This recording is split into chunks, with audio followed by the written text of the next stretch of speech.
कक्षा 6 व 7 OCR आधारित आकलन 3। नीचे दिए गए अपठित गद्यांश को पढ़कर निम्नलिखित प्रश्नों के उत्तर लिखिए। तो मैं ये गद्यांश पढ़ रहा हूँ, आप ध्यान से मन ही मन में सुनना। एक गांव में सभी किसानों ने खेत जोतकर बीज बो दिए, परंतु राकेश ने बीज नहीं बोए। एक बूढ़े व्यक्ति ने राकेश को कहा, बेटा तुम भी अपने खेत में बीज बो दो। यह सुनकर राकेश ने खेत जोतकर बीज बो दिए। उस वर्ष बारिश अच्छी होने के कारण सभी के खेतों में पौधे लहलहाने लगे। राकेश ने सोचा, अभी फसल पकने में काफ़ी समय लगेगा। यह सोचकर उसने खेतों की तरफ कोई ध्यान नहीं दिया। सभी पक्षी राकेश के खेत में अन्न अनाज चुगकर खाने लगे। राकेश ने कुछ दिनों बाद फसलों की कटाई करवाई। उसके हाथ में कुछ ही दाने लगे, बाकी फसल के दाने कौन खा गया? चिड़िया चुग गई, पक्षी खा गई। उसे बहुत अफसोस हुआ। किसको हुआ अफसोस है? वह सोचने लगा कि यदि समय रहते मैंने अपना कार्य कर लिया होता तो मुझे ये दिन नहीं देखना पड़ता।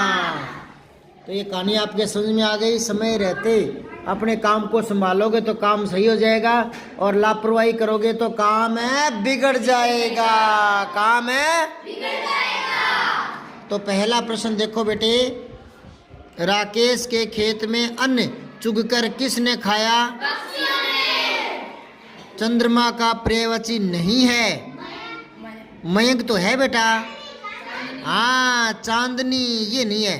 बाकी तो शशि, मयंक, चांदी तीनों है, ये नहीं है। ठीक है। राकेश को बीज बोने की सलाह किसने दी थी? बूढ़े व्यक्ति ने। सु उपसर्ग वाला शब्द नहीं है, तो यहाँ से देखो योग दिख रहा है क्या? योग, तो सुयोग इसमें तो है उपसर्ग। और देखो राज, राज दिख रहा है, राज, तो सुराज इसमें भी है। बोध दिख रहा है, बोध, बोध बोध होता है ज्ञान, तो सुबोध इसमें भी है। सुपर नहीं है, ये अलग ही शब्द है, पूरा मूल शब्द है ये हो जाएगा। अब आओ पांचवा, खेत में बीज नहीं बोए। राकेश ने बाद में बोए थे ना। प्रमोद उमा को सिक्किम ले गया था। ध्यान से सुनो, प्रमोद उमा को सिक्किम ले गया था। इसमें क्रिया शब्द कौन सा है? ले गया। फसल कटने पर राकेश के हाथ कुछ ही दाने लगे। क्यों भाई? उसने समय पर कार्य नहीं किया था। फिर है, राधा, कविता व सूची की टैक्सी रवाना हुई थी श्रीनगर से। अशुद्ध शब्द कौन सा, ये पता करना है, जो गलत है। तो दूसरा ना वर्षा, ये तो सही है, वर्ष भी सही है, वर्षों भी सही है। ये तीसरा गलत है, ये छांटना है। क्रिया विशेषण है, काली भैंस, लाल किला, तेज चाल। हाँ ये क्रिया विशेषण है। क्रिया से पहले ना तेज चाल। वैसे तो ना इसने भी गलत किया है यहाँ। चाल ना, चाल ये संज्ञा शब्द है, ठीक है ना, भाववाचक संज्ञा, और ये विशेषण बन गया तेज। तेज चलना होता ना, तेज चलना, तब तो क्रिया होता। इसने भी गलतियां की है। आगे देखो, ये गतिविधि है 9। इसमें क्या कहा है कि ये जो पीटी उषा की तस्वीर है ना, ये खिलाड़ी है, धावक है, धावक है, ठीक है ना। आप ध्यान से सुनो, आपको भी 5 जो महिला खिलाड़ी है उनके यहाँ चित्र लगाने हैं। महिला खिलाड़ी किस किस को जानते हो आप? ये लगाना है, ठीक है, लगा देना, बाद में मिलेगा तो कहीं कोई फोटो मिले तो लगा देना। आगे है कार्य पत्रक 91 ध्यान से सुनो। विश्लेषण कर पाएंगे, निष्कर्ष निकाल पाएंगे। इस गद्यांश का सार, निष्कर्ष होता है सार। एक दिन एक लोमड़ी जंगल से भागती हुई आकर मुर्गी के दड़बे में घुस जाती है। लोमड़ी मुर्गी के 2 बच्चों को छोड़कर सबको खा जाती है। लोमड़ी उन दोनों के पास आकर उन्हें खाने की बात करती है। पहला बच्चा उसे कहता है कि हम छोटे छोटे हैं, हमें खाकर पेट नहीं भरेगा, हम आपको अच्छी चीज़ खिलाएंगे। पहला बच्चा लोमड़ी को कुएं के आसपास ले जाकर उसे खीर दिखलाता है। खीर को खाने की इच्छा प्रकट करती लोमड़ी कुएं में जाने के लिए पूछती है। बच्चा उसे बताता है कि चरखी पर 2 बाल्टियाँ टंगी है, एक नीचे जाने के लिए, एक ऊपर आने के लिए है। तो लोमड़ी नीचे जाने वाली बाल्टी में बैठ जाती है, क्योंकि लोमड़ी ने चंदा मामा की परछाई को ही खीर समझ लिया था। चंदा मामा की परछाई दिख रही थी उसमें नीचे कुएं में। इस प्रकार मुर्गी के 2 बच्चों ने अपनी सूझबूझ और चतुराई से धूर्त लोमड़ी से अपनी जान बचा ली। उसको बाल्टी में नीचे ले गए और आने वाली बाल्टी डाली नहीं, ठीक है, ऊपर खींचने वाली, तो वो अंदर ही रह गई। तो उन्होंने अपनी जान बचा ली। किन्होंने? मुर्गी के बच्चों ने, चूजों ने। अब देखो मुर्गी घुस जाती है, ये मुर्गी नहीं है, लोमड़ी आएगा यहाँ। बहुत मिसप्रिंट है इसमें। लोमड़ी घुस जाती है मुर्गी के दड़बे में। फिर है मुर्गी ने खीर समझा, आटा भी लोमड़ी आओ कुएं में चंदा की परछाई को, है ना। फिर है किसने किससे और क्यों कहा, हम छोटे छोटे हैं, हमें खाकर पेट नहीं भरेगा। किसने कहा था? लिखो मुर्गी के बच्चों ने, मुर्गी के बच्चों ने, ठीक है, कोमल लगाओ अल्प विराम। और किससे? लोमड़ी से, कोमल लगाओ अल्प विराम। और क्यों कहा था? क्योंकि वह उन्हें खाना चाहती थी, क्योंकि वह उन्हें खाना चाहती थी और वे बचना चाहते थे, और बच्चे बचना चाहते थे, ठीक है। अब आओ, लोमड़ी नीचे जाने वाली बाल्टी में बैठ जाती है। क्यों भाई? खीर खाने के लालच में। लिखो खीर खाने के लालच में। अब मुझे ये बताओ, लालच बुरी बला है ना? लालच बुरी बला होती है। अगर आप मुर्गी के बच्चों की जगह होते तो अपने बचाव में क्या करते भाई? बताओ क्या करते? हाँ, हम भी वैसे ही करते और अपने बचने का तरीका ढूंढते। हम भी, लिखो, हम भी अपने बचाव के तरीके सोचते, ठीक है।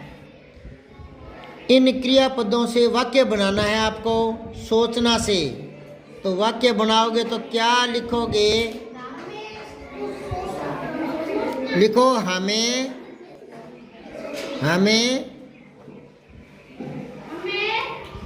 अच्छा सोचना चाहिए। सबके लिए ना, हमें सबके लिए अच्छा सोचना चाहिए। फिर है झांकना। लिखो कुएं में झांकना अच्छी बात नहीं। फिर है गिरना। पहाड़ों पर बर्फ गिरना रोचक लगता है। डरना। हमें बेवजह किसी से डरना नहीं चाहिए। ये तो प्रयोग थे ज्यों के त्यों, इन शब्दों के ज्यों के त्यों रखना था, ठीक है ना। अब आपको बता दूं, क्रिया जो पद होते हैं ना वो विकारी होते हैं, उनमें विकार उत्पन्न होता है। अगर इनसे कोई और वाक्य बनाएंगे और लास्ट में आएंगे तो रूप बदल जाएगा। जैसे सुशीला अच्छा सोचती है, राम अच्छा सोचता है, ऐसे हो जाएगा। झांकना, बिल्ली मुर्गे की तरफ झांकने लगी, यूँ हो जाएगा, है ना। पेड़ से पत्ते गिरते हैं, गिरना से गिरते हो जाएगा।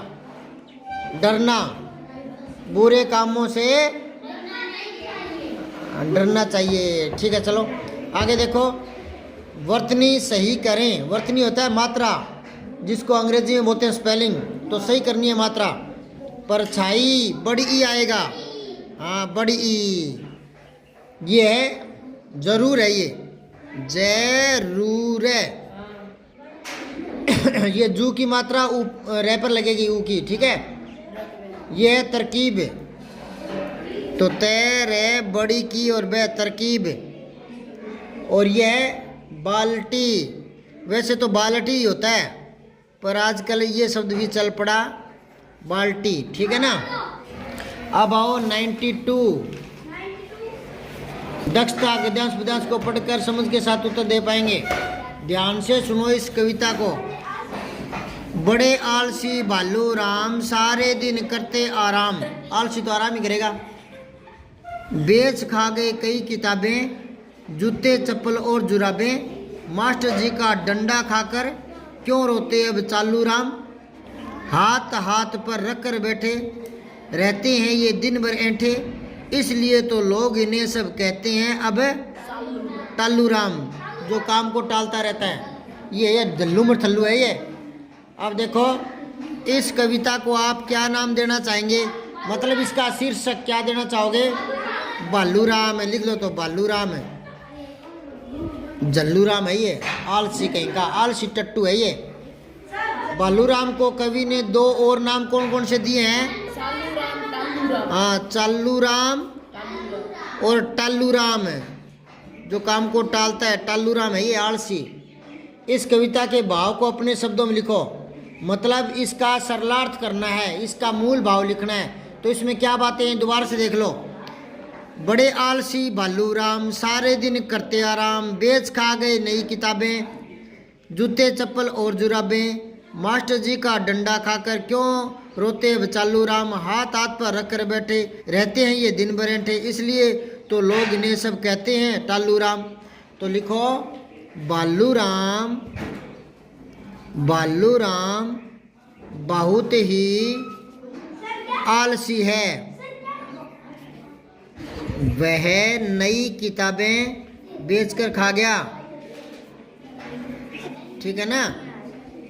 जब मास्टर जी ने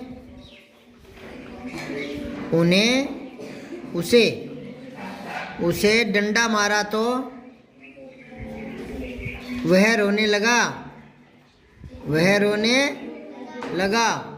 हर काम को टालता रहता है, वह हर काम को टालता रहता है, समय पर नहीं करता, आलसी है, ठीक है ना। ये इस कविता का क्या है, मूल भाव है, समझ गए क्या, भाव बता दिया। आगे देखो, कवि द्वारा भालू राम को दिए गए अन्य नामों का क्या कारण है। अन्य नाम क्यों दिए चालू राम, क्योंकि वह बहुत ही चालू किस्म का है, वह बहाने बनाने में तेज है, इसलिए चालू राम कह दिया, चालू राम कह दिया। अच्छा दूसरा बताओ, टालू राम क्यों कहा। हाँ, क्योंकि वह हर काम को टालता रहता है, लिख लेना, टालता रहता है, इसलिए उसको टालू राम कह दिया। फिर है 5वां, आलस करने से क्या क्या नुकसान होता है। एक तो काम समय पर पूरा नहीं होता, लिखो काम समय पर पूरा नहीं होता। दूसरा, बाद में पछताना पड़ता है, बाद में पश्चाताप करना पड़ता है, सारा काम बिगड़